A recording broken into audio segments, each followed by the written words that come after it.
constituerait l'une des avancées les plus marquantes de l'histoire. Plus qu'améliorer, cela pourrait carrément transformer la qualité de la vie sur cette planète. J'ai donc commencé à me demander qui d'autre avait connaissance de ce modèle, de cette puissante source d'énergie potentielle. Lors du symposium, les scientifiques m'ont montré comment le Thor avait été encodé par différentes cultures depuis des millénaires. Apparemment, les cultures ancestrales ont ancré ce code dans les formes les plus durables dont elles disposaient, dans les histoires, les icônes, les alphabets et les constructions. Nous voici sur l'un des plus vieux sites sacrés du monde, le temple d'Osiris à Abydos, en Égypte. Très peu d'écrits ont été trouvés dans le temple d'Osiris. Cependant, il existe une information très importante dans ce temple. Sous la forme d'un dessin à peine visible, mais clair et précis. Il n'est pas gravé dans la roche. Il n'est pas sculpté. De manière extraordinaire, il est brûlé dans la structure atomique de la roche.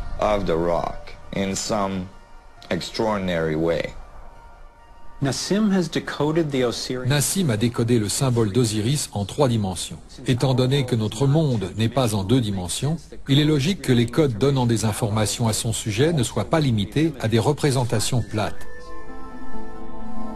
Sa version tridimensionnelle du symbole d'Osiris commence par le vector equilibrium, un champ de force parfaitement équilibré, avec 12 lignes d'énergie égales qui rayonnent. Elle stabilise son centre comme les 12 rayons d'une roue.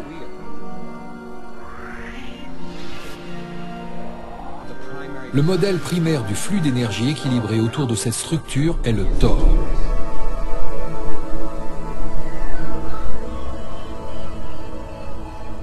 Nous passons maintenant au niveau suivant, plus vaste, avec un total de 64 pyramides appelées tétraèdres.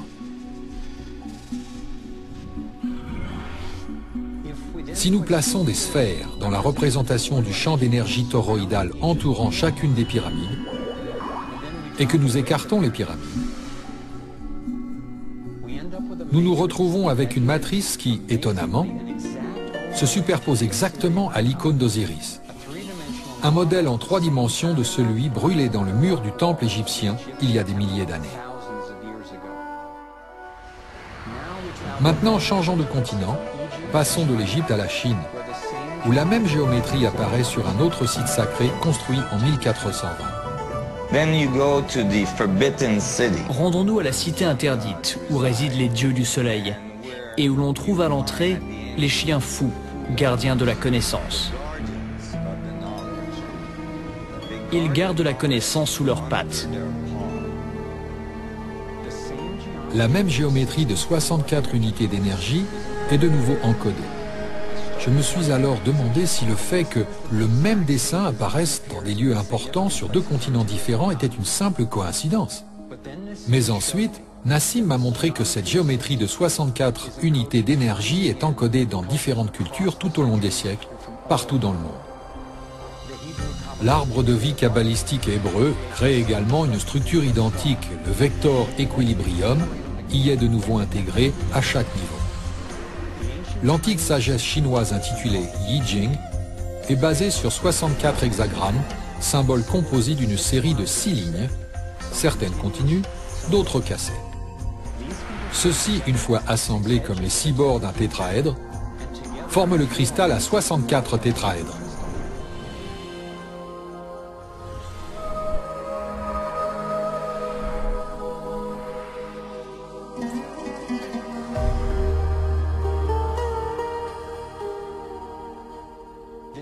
Le même modèle réapparaît dans la recherche scientifique moderne.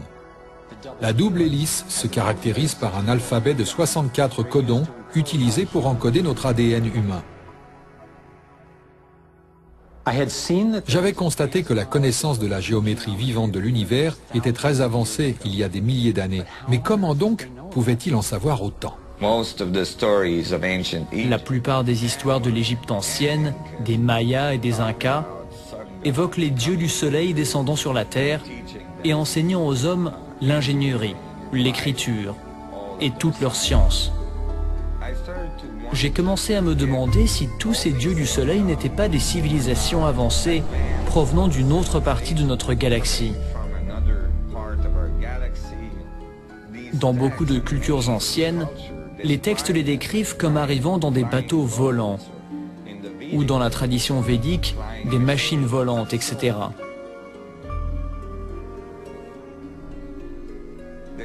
La venue de ces dieux du soleil a été mentionnée à maintes reprises à travers l'histoire.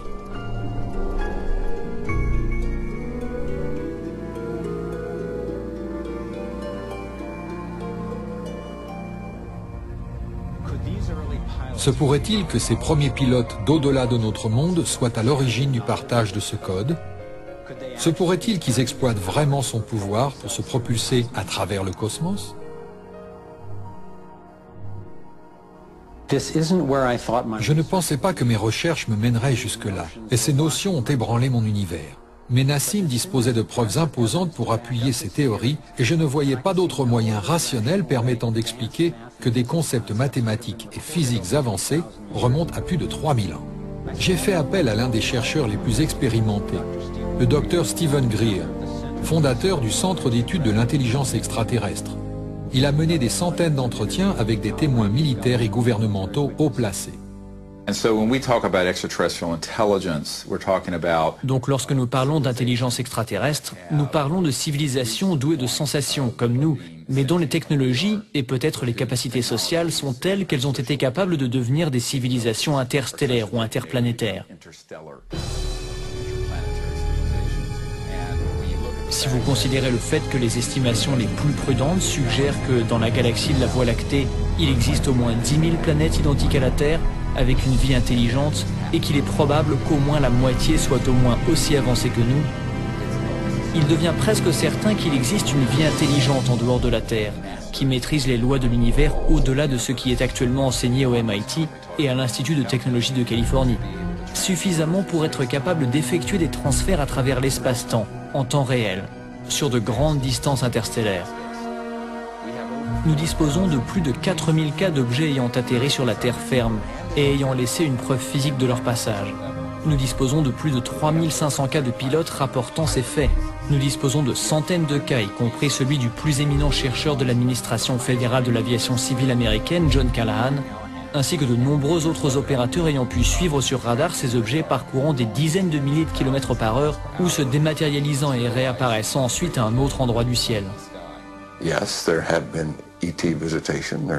Oui, il y a bien eu visite extraterrestre. Il y a eu des vaisseaux écrasés. Il y a eu des matériaux et des corps récupérés. Nous sommes en contact avec des étrangers qui ne viennent pas d'un autre pays, mais d'un système solaire différent. Et j'ai été complice de cela.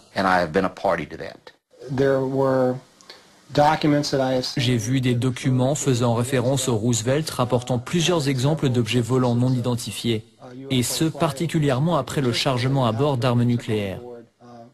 Et mon commandant m'a dit, « Jordan, qu'as-tu dans ton journal de bord? Ce n'est jamais arrivé. » Les membres d'équipage qui étaient de service ainsi que ceux qui venaient de terminer ont tous vu l'OVNI voler en plein ciel. C'était un objet métallique circulaire et d'après ce que j'ai compris, les missiles étaient à l'arrêt. Cela signifie qu'ils étaient hors service. Quelque chose avait mis ces missiles hors service. Maintenant, rappelez-vous, ces objets volent à plusieurs milliers de kilomètres par heure. Cette chose tire un faisceau lumineux vers l'ogive, la touche, puis repart dans les airs. Alors que nous sommes tous ébahis, elle tire à nouveau, fait le tour, tire encore, puis encore, et disparaît comme elle est venue, et l'ogive est HS. À ce moment-là, nous avons eu la sensation d'avoir été en présence d'extraterrestres. Ils ont pris le film, ont dévidé la pellicule jusqu'à l'endroit où apparaissait l'OVNI, puis ils ont pris une paire de ciseaux et ils ont coupé. Ils ont mis cette partie sur une autre bobine et l'ont rangée dans leur porte-documents. Ils ont rendu le reste du film au Major Mandsman et lui ont dit « Pas besoin de vous rappeler, Major Mandsman, la gravité d'une atteinte à la sécurité nationale, n'est-ce pas? Nous considérons que l'incident est clos. » Allez raconter que vous avez été impliqué dans un incident avec un OVNI. On vous regardera en se disant qu'on ferait mieux de vous passer la camisole.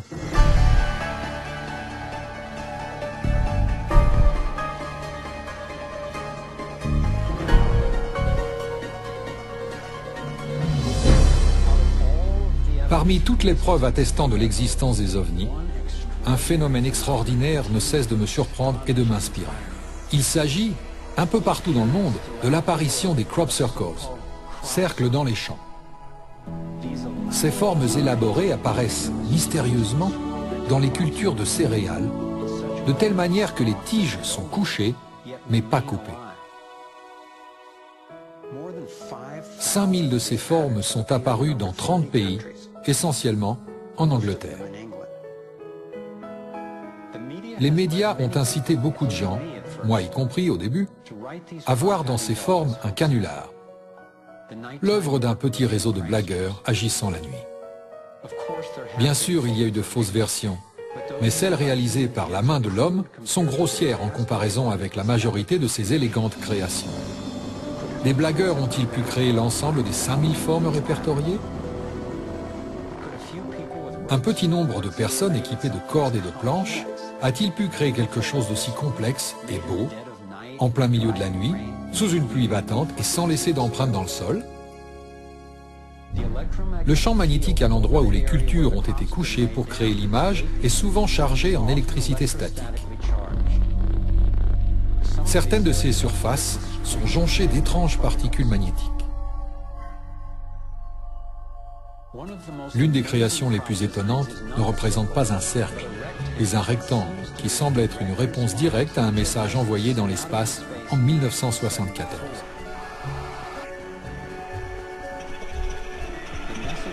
Le message était un signal radio indiquant la localisation de notre planète dans le système solaire et la présence des terriens, envoyé dans l'espoir qu'il puisse être reçu et interprété par une intelligence extraterrestre. 27 ans plus tard, en 2001, cette création sur culture est apparue en Angleterre, avec ce qui pourrait bien être un autoportrait de l'expéditeur. Ce message correspond au format du signal de la NASA et décrit un système solaire différent du nôtre.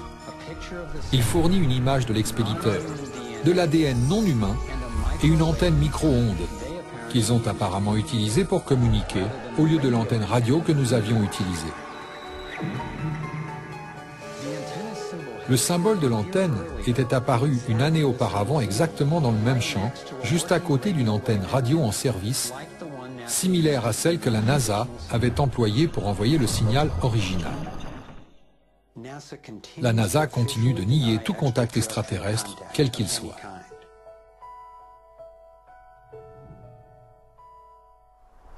Et pourtant, année après année, ces créations spectaculaires apparaissent.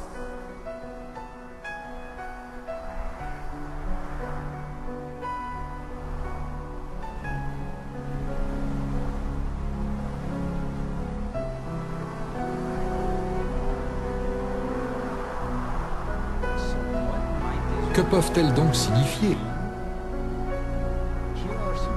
Voici des versions bidimensionnelles qui semblent révéler le Thor en 3D.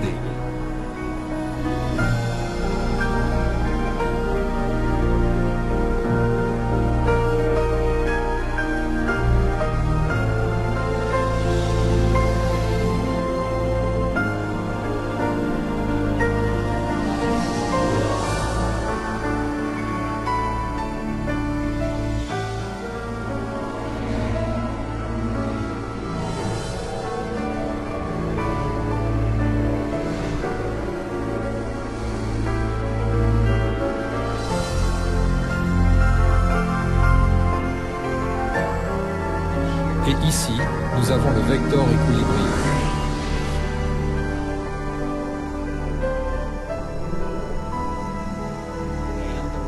Et la forme correspondante de 64 unités d'énergie que nous avons vues encodées dans les arts de tant de cultures anciennes.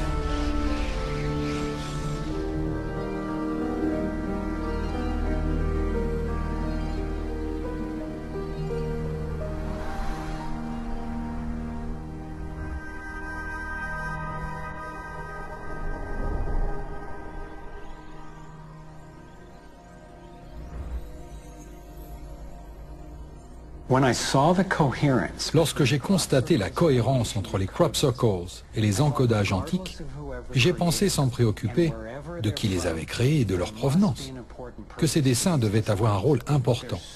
Ils sont tellement cohérents.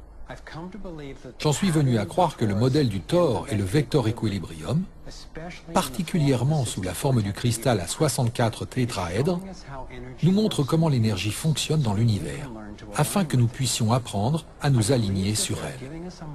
Je crois qu'ils nous fournissent un modèle pour accéder à l'énergie d'une manière propre, sûre et illimitée, ainsi qu'un nouveau moyen de propulsion. Quel message plus important pourrions-nous recevoir, surtout maintenant, de leur point de vue, étant donné que nous commençons à étendre notre emprise négligente au-delà de notre